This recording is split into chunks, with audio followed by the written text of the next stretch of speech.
Stereo Azimuth here, and I quickly wanted to go over what it takes to set up a standard turntable.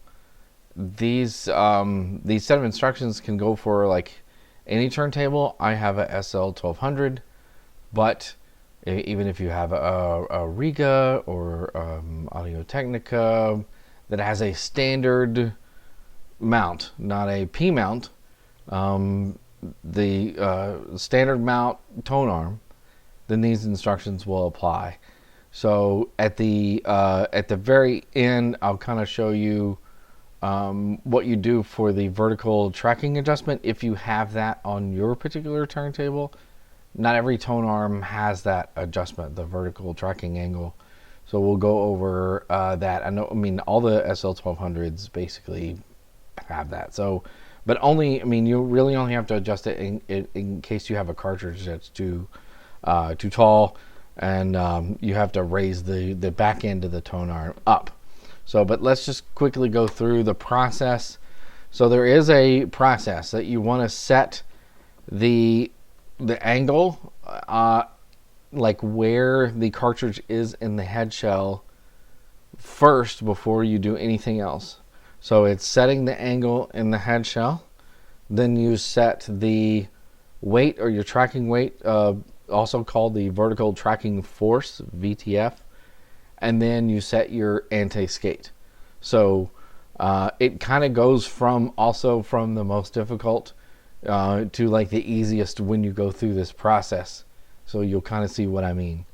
So the first thing I did is, in the description there is a link to the vinylengine.com of how you can get a print up protractor of your particular turntable. Now this one is the Techniques bare walled one that I printed up, okay, and they have one just in case if you get the tone arm effective length, and then you can print up whatever protractor that you need for your particular tone arm. And if you don't know the effective length of your tone arm, you can also go to Vinyl Engine and like look it up in their library and find the effective length for your particular table. So once you get that, then once you print up your protractor, I'm going to switch screens here, then you get this right here. Now this is, like I said, mine says Techniques because I have a Techniques SL1200. And it has some print measurement checks on this, and this is a lot of things like you print just to make sure that it printed correctly and at the correct scale, because that is important. So it tells me between this A line here, A to A, should be exactly 140 millimeters. Now I have my millimeter ruler, and I put it up to the line, and I see it is exactly at, if I move it so you guys can see on the camera, that yes, I am actually at exactly 140. So now we've got that correct. I mean, it tells me, like in the center there, it tells me that the only available for 250 millimeter mounting distance, and that's the mounting distance is between the center of the spindle to wherever the pivot is, and then the effective length is 232 because there's an angle offset because this is a S tone arm. So basically what we have here is we have this arc, and then there's 3 points. So there's C to C. And I just want everybody to understand this right here is the spindle. There's the center spindle. So you hear the term overhang, and what overhang is this arc here. So this arc is what we want our stylus to follow, and it's going to overhang over the spindle. A regular linear tone arm would just be straight. So it would just go all the way, completely linear, at a 90-degree angle. There would be no change. But this, because we're at an arc, we have this overhang. There are some tables, like some of the Stanton tables from the 90s or the 2000s, that have some underhang, and they would be like on the other side of the spindle. So, but this one, we have so much overhang, and what we do is I've got my turntable off. I've got a actual like record underneath, and you can also like freely move this around. So it's not like you have to have this at one point and keep it there and then make sure that it moves. No, what we're going to do is we're going to move this around. So because what we want to do is we want to have, once we pick a point, say our first point here, to have the stylus match that point. Then when we move the tone arm to our second point, we want it to match that cross there. Now, whether or not the cartridge is fully aligned with the grid doesn't really matter at this point, because there's really like two parts to like setting the stylus of where it goes. The first is like front and back sort of the head shell, and then the next part is the angle. So you want to make sure that you get the stylus following that arc.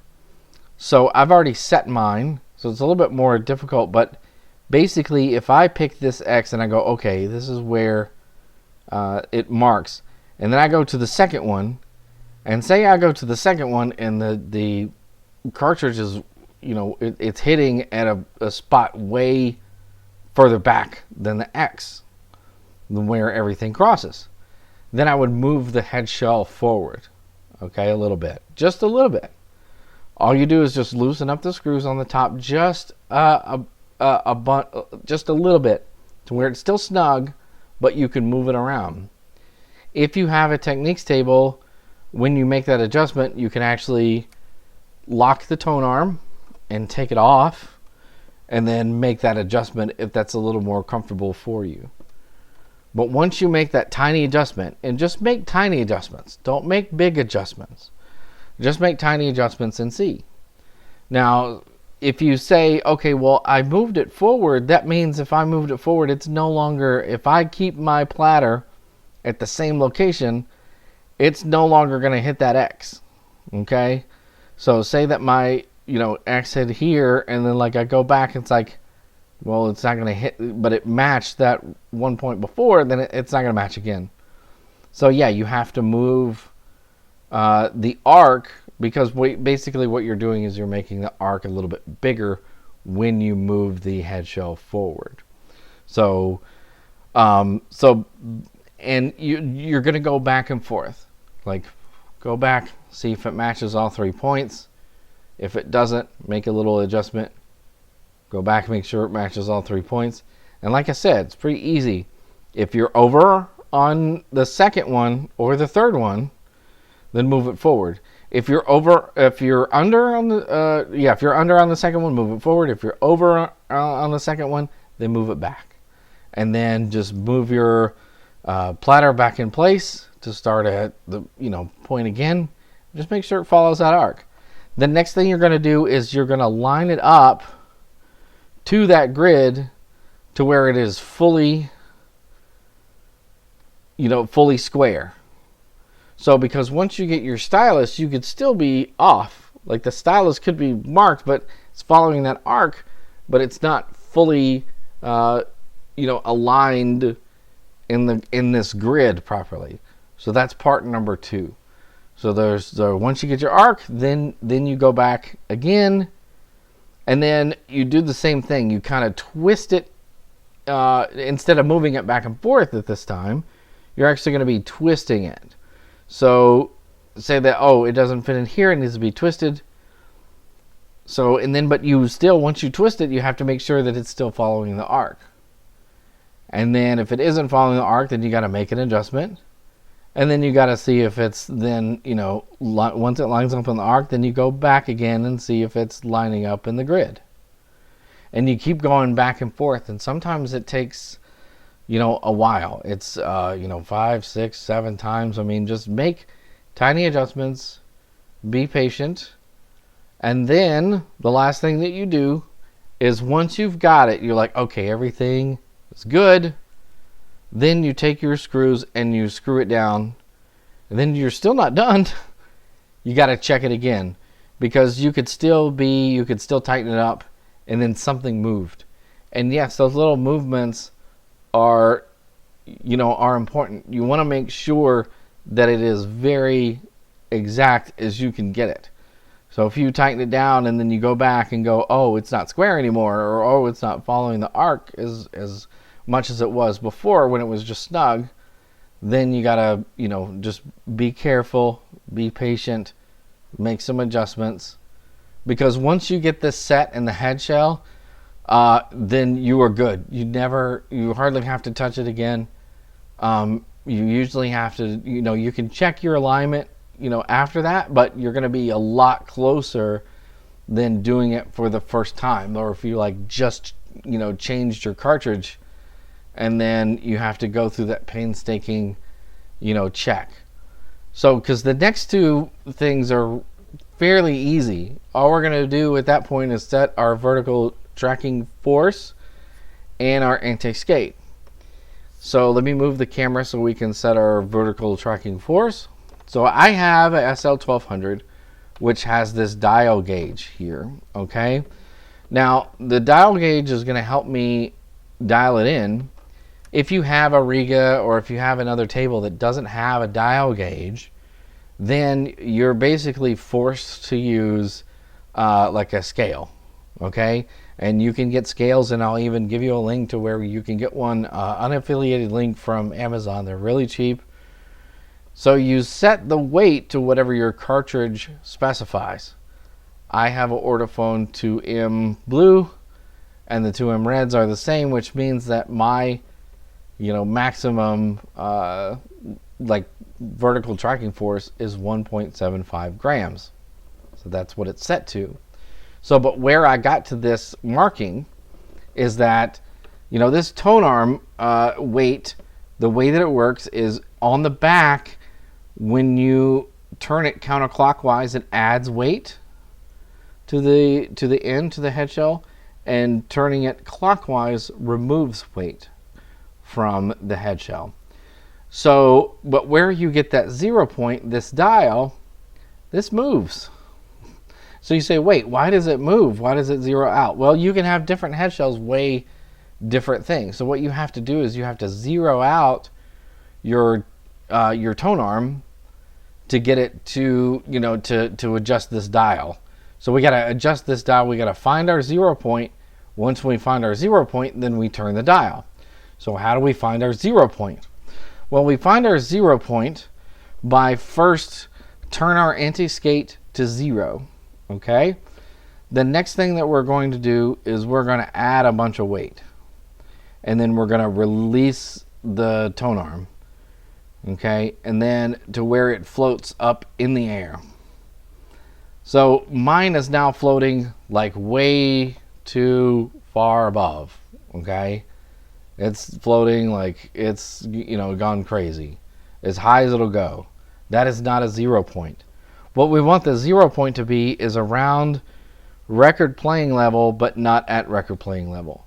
Maybe just a few millimeters, maybe like a coin width, the side of a coin like above the record playing surface.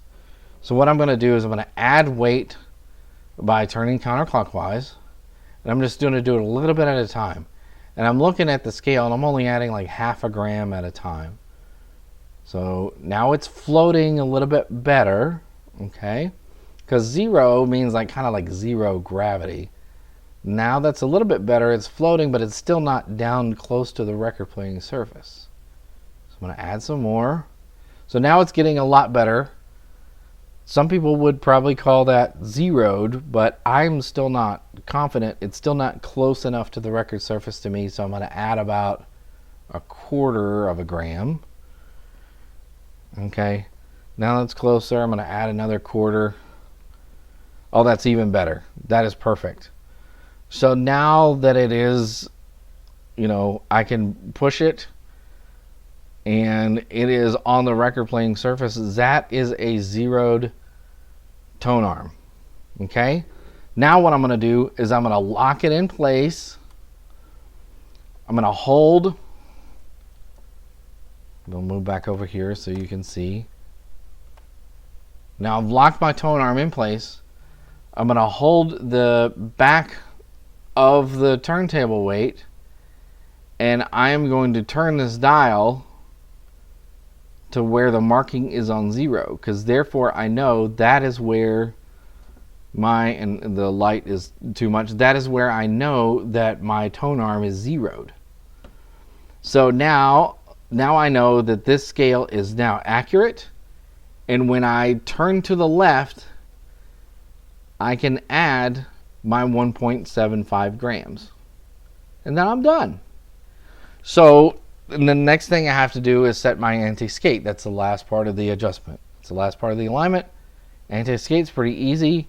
You set the anti-skate, basically a good rule of thumb is whatever that the counterweight is, that's how much anti-skate that you add. So anti-skate on the SL1200, like up to the M3D or MK4, I don't know, like goes up to 3. I think the MK5 goes up to like 5 grams. I don't quite remember, but basically, or 6.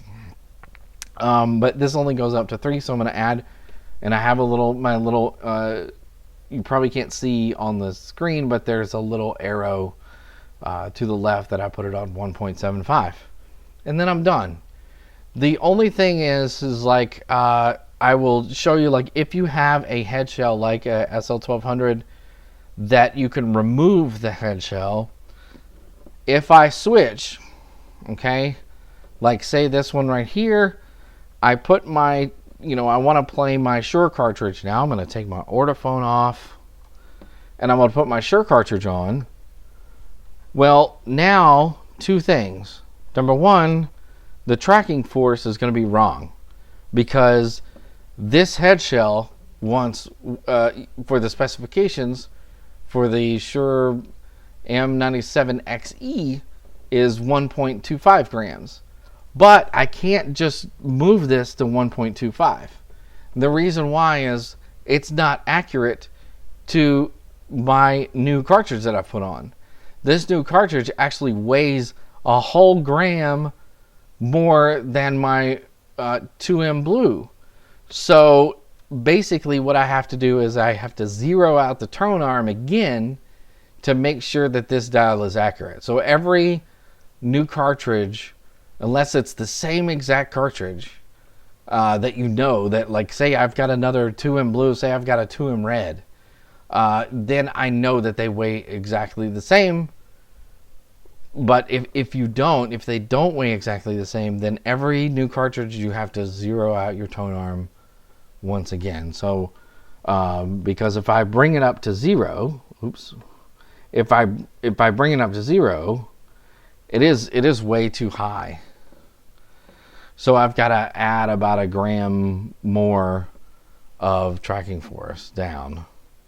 So it's actually the opposite. But the Shure actually is lighter weight than the Ortophone 2M Red. I had it backwards, but still, I'm at 1, and it's basically acting like it's zeroed. Because that is the setting for the Ortophone. So that leads me to tell me that the Ortophone weighs like, a whole, actually no, that's right. Like if it would weigh a whole gram more. So therefore, if I know that that's 0, then I would turn the dial to 0. Then I can add in 1.25 and then set my anti-skate to 1.25. And that's how you do it. The last part is if you have a vertical tracking adjustment. So on the SL1200, and I'll move this over here so you can see, you have over here is your marking for like where the vertical tracking adjustment is. Mine is set to, or it should be set to 0, okay? And then over here on this side is a lock. It should be in the lock position. Over this way is unlocked, and this way is locked. Where you set this is usually 0. However, you might have a cartridge that is too tall to fit in the cartridge, or maybe too short. If it's too short, then you're kind of, you would have to like lower the tone arm. But usually it's some of the older cartridges are a little bit taller. And what you would do is you would unlock, and while the tone arm is locked, don't ever do this if the tone arm is not locked, then you would raise it up. And then how you check your vertical tracking angle is that you would place it on the record playing surface. I'm going to take this off and put it kind of in the middle of the surface. And then you check, you look, you have like a piece of paper that you kind of put sort of, and I'm going to move this around.